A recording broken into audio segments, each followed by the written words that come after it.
എല്ലാവർക്കും നമസ്കാരം. ഓണനാളുകൾ വന്നു, ചിങ്ങം 5 ആയി എന്ന്. സാധാരണ നമ്മൾ മലയാളികൾ ഓണം വരുമ്പോൾ ഈ പല സ്ഥാപനങ്ങളും വലിയ ബമ്പർ ഓഫറുകൾ കൊണ്ട് ഇറങ്ങും. അപ്പോൾ വീട്ടിലേക്ക് TV, ഫ്രിഡ്ജ് അങ്ങനെയുള്ള ഹൗസ് ഹോൾഡ് ഐറ്റംസ് ആ സമയത്ത് മേടിക്കാം എന്ന് മാറ്റിവെക്കുന്ന ആളുകളാണ് കൂടുതലും. ശ്രദ്ധിക്കേണ്ടത്, ആ സൈറ്റുകളിൽ വരുന്ന ഓൺലൈൻ പർച്ചേസുകൾ വരുന്ന സൈറ്റുകൾ യഥാർത്ഥ സൈറ്റുകളാണോ എന്ന് പരിശോധിച്ച് മാത്രം നിങ്ങളുടെ ഓർഡർ പ്ലേസ് ചെയ്യുക. കാരണം ഈ ഓണസമയത്തും മലയാളികളെ നോട്ടമിട്ട് പല സൈബർ തട്ടിപ്പുകാർ ഇറങ്ങിയിട്ടുണ്ട്.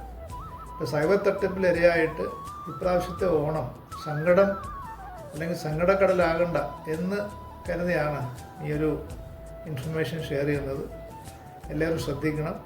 എല്ലാവർക്കും നല്ല ഓണനാളുകൾ ആശംസിക്കുക.